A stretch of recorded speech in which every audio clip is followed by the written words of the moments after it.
안녕하세요. 이경은입니다. 지난번까지 아토피 질환의 진단과 그리고 피부 관리에 대해서 한번 저희가 업로드해서 같이 공부해 보았었는데요. 오늘은 그 진단을 위해서 가장 중요한 검사 중에 하나인 알레르기 혈액 검사 중 마스트 검사가 무엇인가에 대해서 말씀드리려고 하고요. 그리고 또한 이 마스트 검사에서 양성이 나온 항목에 대해서 우리가 어떻게 환경 관리를 해야 되는지 같이 한번 알아보도록 하겠습니다. 마스트 검사는 한 번의 혈액 검사를 통해 수십 가지 항원에 대한 알레르기 반응을 확인할 수 있는 검사입니다.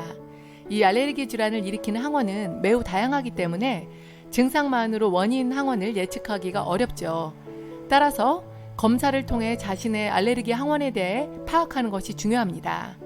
마스트 검사는 한국인들에게 흔하게 유발되는 수십 개의 식이성, 흡입성 원인 물질에 대한 알레르기 반응을 단번에 검사할 수 있어서 간편합니다. 알레르기 질환 예방에 가장 좋은 방법은 이 알레르기 항원을 회피하는 것인 만큼 검사를 통해서 알레르기 항원에 대해 미리 알아둘 필요가 있습니다. 마스트 알레르기 검사의 장점은 한 번에 여러 가지 알레르겐을 검사할 수 있기 때문에 여러 가지 원인을 확인하는 데 매우 유용한데요. 특히 피부 반응 검사의 단점을 보완할 수 있습니다. 첫 번째, 대상자에게 위험성이 매우 적고, 두 번째, 투여 약물의 영향을 받지 않으며, 세 번째, 영유아 또는 피부 질환이 심한 환자에게도 적용할 수 있다는 장점이 있습니다. 마스트 알레르기 검사는 첫째, 크게 식품 알레르겐 패널 검사 항목과 흡입성 알레르겐 패널 검사 항목으로 나누어지는데요. 이 그림에 보시다시피 음식 알레르기 검사 항목을 보시면은 진먼지, 진드기, 그 다음에 클라도스포리움과 아스퍼질러스, 알타나리아 같은 곰팡이들, 그리고 효모, 고양이 개털, 그리고 계란 흰자, 닭고기, 우유, 치즈 등등 우리 생활에서 흔하게 접할 수 있는 그런 추측되는 항원들에 대한 93가지의 그런 항원 검사들이 있습니다.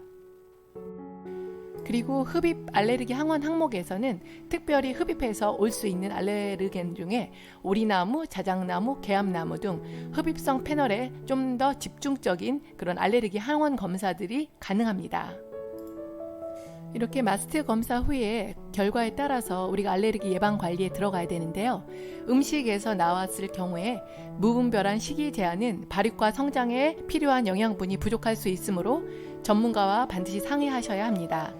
특히 음식 섭취 전 알레르기 원인이 되는 성분이 있는지 확인 후에 섭취하시길 권하고요. 원인 성분을 포함한 음식이나 성분이 불분명한 음식은 삼가하도록 합니다. 그리고 진드기 같은 경우에는 가장 흔한 흡입성 알레르겐으로 침대, 매트리스, 카펫, 그리고 천 소파, 옷 등에 많이 서식합니다.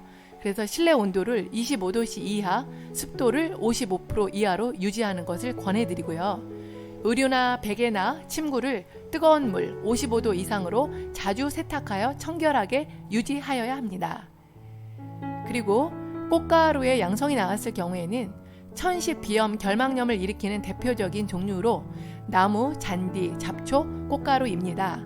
계절과 지역에 따라 다른 분포를 보이지만 바람에 실려 멀리 퍼져나가게 되죠.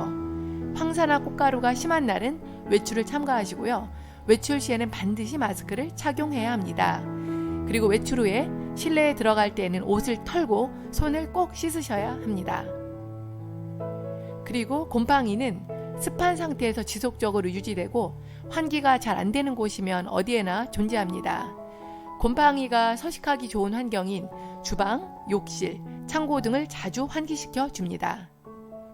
그리고 집에 상한 음식과 과일을 두지 않도록 주의하셔야 합니다. 그리고 에어컨 사용 시에 정기적으로 점검 관리하고 냉각 기능을 끈 다음에는 기계를 건조시키도록 합니다. 그리고 동물의 털에서 실내에서 동물을 키우는 경우 알레르기의 원인 동물의 비듬과 털이 실내 전체로 퍼져나갈 수 있습니다. 알레르기 원인이 되는 동물은 가까이 하지 않도록 조심하셔야 하고요. 반려동물은 자주 목욕시켜서 청결을 유지해야 합니다. 그리고 바퀴벌레의 양성을 보였을 경우에 주방과 욕실, 하수구에서 서식하나 먹이가 되는 음식에 쉽게 접근할 수 있는 곳이라면 어디든지 서식하기 때문에 주의하셔야 하고요.